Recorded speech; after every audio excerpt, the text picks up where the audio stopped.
नमः शिवाय प्यारे साथियों, स्वागत है आपका फिर से एक बार हमारे चैनल वर्ल्ड ऑफ हैप्पीनेस में। तो साथियों, आज मेरे एक मित्र ने, मेरे एक साधक ने प्रश्न किया कि गुरुजी, हम ये नहीं देख सकते खुद ही कि घर के सदस्य जो भी हैं, बच्चे, उनकी शादी किस ईयर में होगी, कब हम देख सकते हैं कि उनकी मैरिज कब होगी, कितने टाइम में, कितने साल में होगी, जिससे कि हम परेशान ना हों। उनके घर में उनकी एक सिस्टर है जिनकी विवाह को बहुत देरी हो रही है और उनका योग समझ में नहीं आ रहा। तो जन्म कुंडली से एग्जैक्ट ईयर आप देख सकते हो कि किस ईयर में आपके परिवार की या आपकी शादी होगी। और जिन लोगों की शादी हो भी चुकी है ना, तो वो भी आज इस कुंडली से अपना, मैं आपको जैसे देखना बता रहा हूँ, आप देख लेना। आपकी शादी उसी ईयर में होगी जो कैलकुलेशन में आपकी आएगी, ठीक है। तो इस कुंडली में जैसे मैं आपको दिखा रहा हूँ कि सूर्य जो है यहाँ बैठा है 9th हाउस में, इसको बोलते हैं 9th हाउस। ये फर्स्ट हाउस होता है और यहाँ 2nd, 3rd, 4th, 5th, 6th, 7th, 8th और ये 9th हाउस होता है, ठीक है। तो 9th हाउस में यहाँ पर सूर्य बैठा है, तो हम यहाँ से इसको हम कैलकुलेट कर लेंगे यहाँ से। अब यहाँ से हम ईयर काउंट करेंगे, हम इसको जन्म का पहला साल मानेंगे।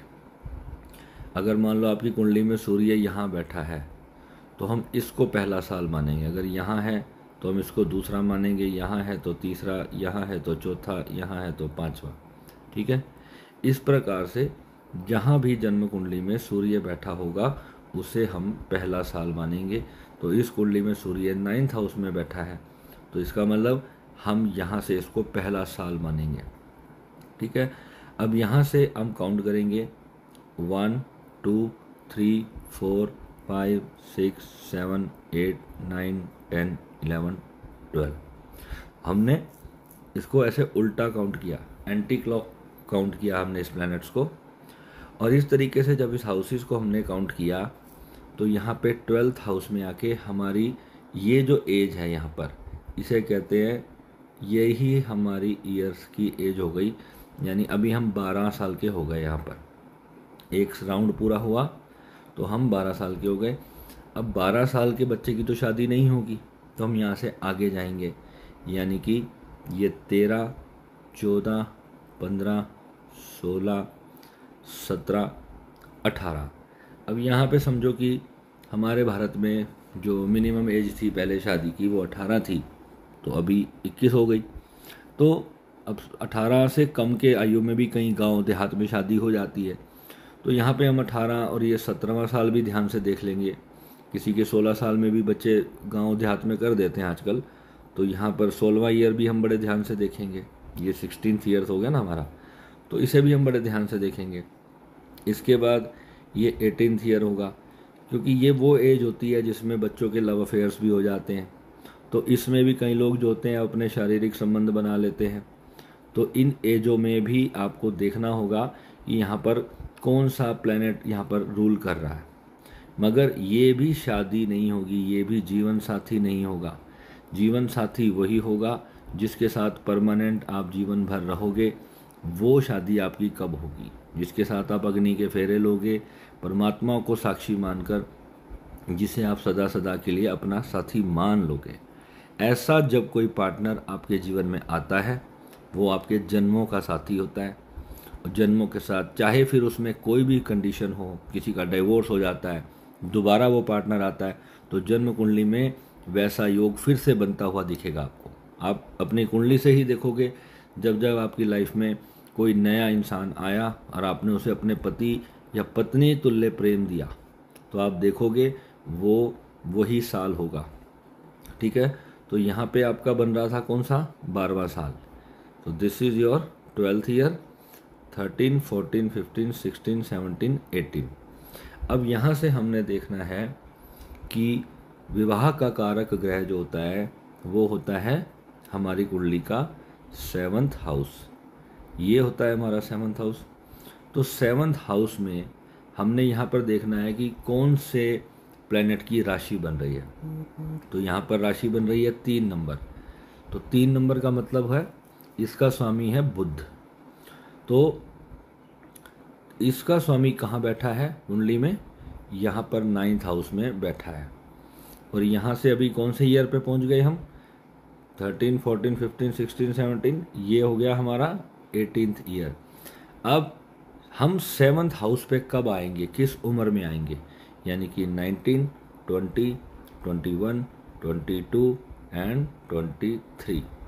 तो यानी कि ये जिस जातक की कुंडली है, इस कुंडली में 23rd ईयर के अंदर 7th हाउस पर ये आ गया। यानी कि ये हमने देख रहे हैं, हम नवमांश कुंडली देख रहे हैं। ठीक है, पहले मैं ये बताना भूल गया आपको, सॉरी। तो ये नवमांश कुंडली में आपको देखना है। तो ये आपको लगन कुंडली में नहीं देखना। नवमांश कुंडली जो होती है वही हमारे विवाह की कुंडली होती है। तो यहाँ पर 23 ईयर्स पे ये राउंड जो घूमते घूमते हमारा आया, वो हमारा 7th हाउस पे आ गया।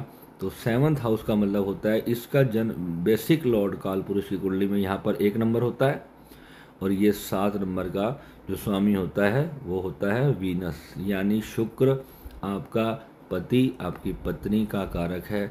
अब शुक्र की अवस्था देखनी पड़ती है कि वो आपका विवाह अच्छा होगा, खराब होगा, उसमें कितनी आपको चीटिंग्स मिलेंगी, दुख मिलेगा, पीड़ा मिलेगी, या बहुत हैप्पी लाइफ होगी आपकी, आपका पार्टनर कितना अच्छा होगा, कैसा होगा, वो सब आपके फिर उसके साथ जो भी आपके कर्म आ रहे हैं वो आपको फिर यहाँ पर, वो हम बाद में उसमें चेक करते हैं कि हमारी लाइफ कैसी रहने वाली है। तो यहाँ पर आपने देख लिया कि 7th हाउस पे जब आया तो इस वक्त जातक की उम्र है 19, 20, 21, 22, 23 साल। तो इस जातक की शादी ही 23वें साल में हुई है। ठीक है, तो अगर कईयों का मान लो इसमें थोड़ा सा आगे पीछे हो जाए तो वो मैं आपको बताता हूँ क्यों होता है। मान लो कि किसी का 7th हाउस पे आ गया, तो इसमें यहाँ पर जब है 23 साल की उम्र में 7th हाउस पर आ गया, और हमारी जो काउंटिंग आ रही है, अब आप कहोगे मेरी शादी तो गुरुजी 22 साल में हुई है, तब तो मेरी काउंटिंग यहाँ पर आ रही है, या मेरी शादी 24 साल में हुई है, तब तो मेरी काउंटिंग यहाँ पर आ रही है। तो ये भी आपको ध्यान रखना है कि इस प्लैनेट का जब समय आता है, इस हाउस का जब समय आता है, तो क्या होता है, इसके 1 ईयर पहले और 1 ईयर बाद में भी शादी होने के 75% योग होते हैं। बहुत से एस्ट्रोलॉजर इन ईयर्स को काउंट नहीं करते और वहाँ से उनको चूक हो जाती है। तो इस ईयर को भी काउंट करना चाहिए, मगर अगर आप इस पर्टिकुलर इस ईयर में आकर के शादी करोगे तो वो विवाह बहुत अच्छा होगा, वो विवाह आपको ज़्यादा तकलीफ़ नहीं देगा। मगर जो कर्मों के हिसाब से अगर पार्टनर की कुंडली में दिक्कत है तो फिर वो जो है मुसीबत का कारक बनता है। अब आप कई लोगों की शादी जो है वो इस ईयर पे तो आ गई, मान लो हमारी कैलकुलेशन यहाँ पर आ गई और यहाँ पर आकर के शादी नहीं हुई, ये ईयर क्रॉस कर गए, तो तब उस कंडीशन में क्या होगा कि अब हम 23 साल से आगे चलेंगे। ठीक है, अब 23 से आगे जब जाएंगे 24वां साल, तो इस जातक की कुंडली में यहाँ पर 24वें साल में वीनस खुद ही बैठा है। तो ये ईयर, अगर ये ईयर से ज़्यादा, ये ईयर इसका ज़्यादा स्ट्रॉन्ग है मैरिज के लिए। यानी यहाँ पर तो इसमें शुक्र का घर में यहाँ पर कोई प्लैनेट नहीं बैठा है। ठीक है, शुक्र का घर है 7th हाउस, मगर यहाँ पर कोई प्लैनेट नहीं बैठा है, शुक्र खुद यहाँ बैठा है, यानी कि इसके 24वें साल में बैठा है। तो यानी कि इससे ज़्यादा इस ईयर में शादी होने के 100% योग बनेंगे।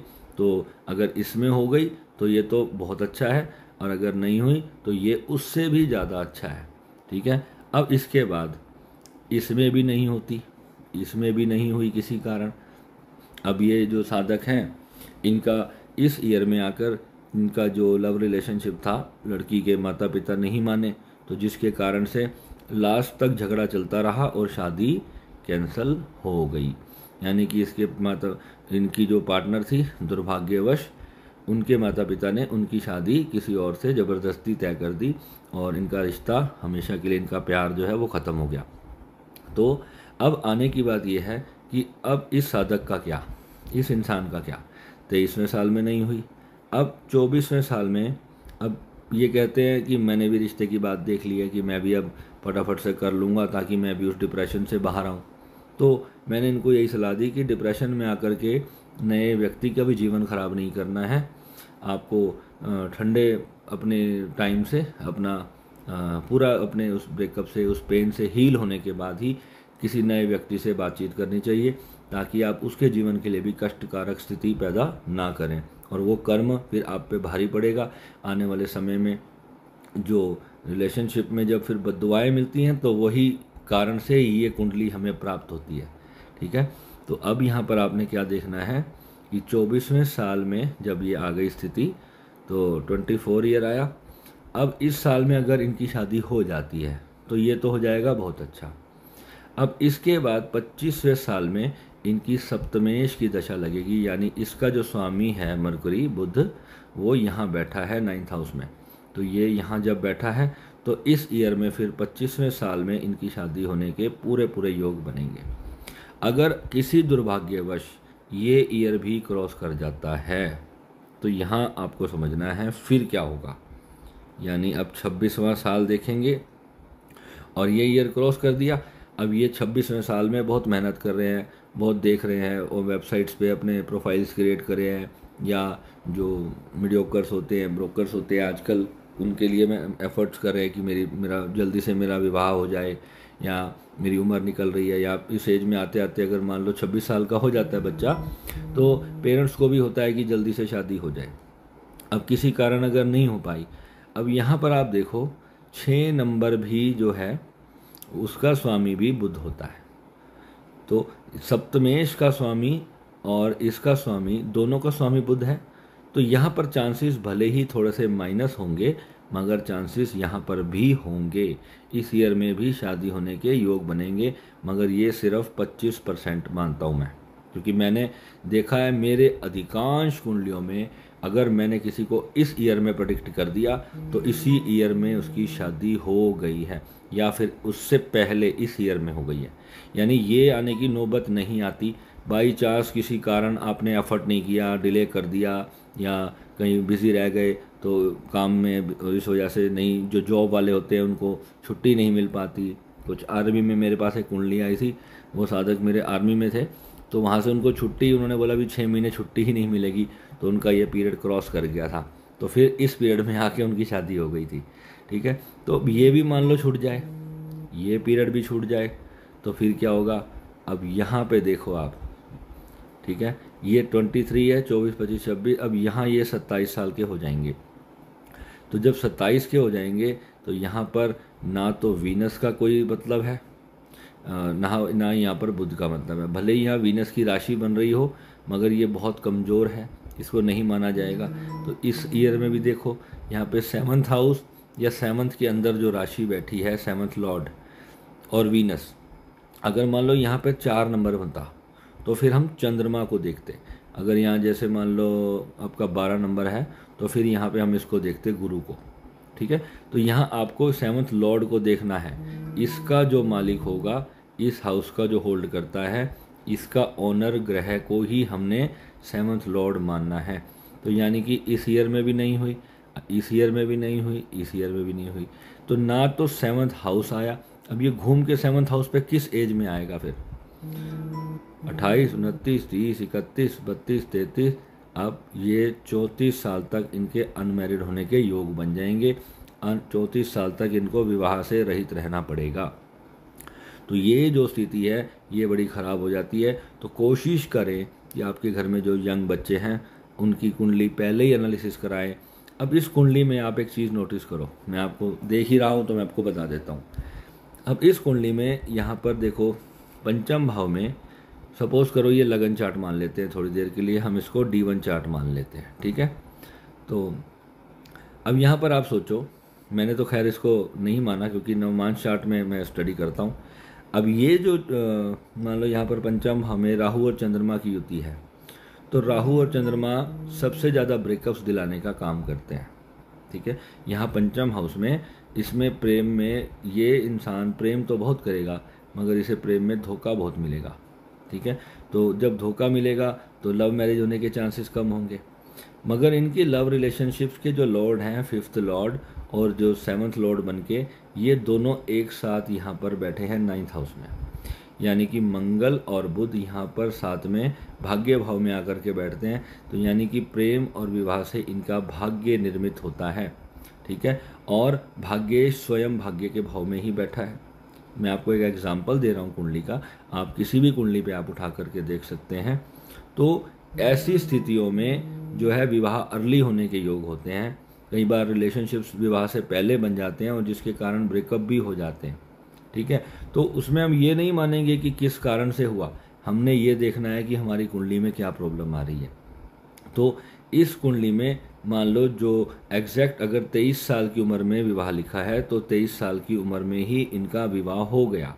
ठीक है, तो ये एक बहुत बड़ा उदाहरण था मेरे पास, और ये काफ़ी रिलेटिव कुंडली होती है। जब मैं उठाता हूँ किसी की तो बहुत सार बस इनका थोड़ा से केपी चार्ट बहुत ज़्यादा अलग हो गया, तो बहुत अच्छी मैंने देखा इनकी कुंडली है। और इस प्रकार की जितनी भी कुंडलियाँ होती हैं आप अपनी देख सकते हो, यानी कि ये सूर्य की पोजीशन से आपको काउंट करने हैं। ऐसे ईयर 1 से लेकर ये यहाँ तक 12 आएगा, फिर इसके बाद ये 24, इसके बाद ये 36, इस हाउस का लॉर्ड। और ये हाउस जब भी आएगा वही पर्टिकुलर ईयर आपकी विवाह का होगा, आपकी शादी का होगा। यू कैन चेक, और अपने बच्चों की कुंडली देख लो, अपने माता पिता की देख लो, भाई बहनों की देख लो, जिनकी भी शादी हो चुकी होगी। नवमांश चार्ट के अंदर D9, this should be D9 chart, Navamsa chart के अंदर आप देखोगे इसी ईयर में आपके फैमिली के मेंबर की मैरिज हुई होगी। ठीक है, तो फिर हम मिलेंगे अगले वीडियो में किसी और नई जानकारी के साथ। नमः शिवाय।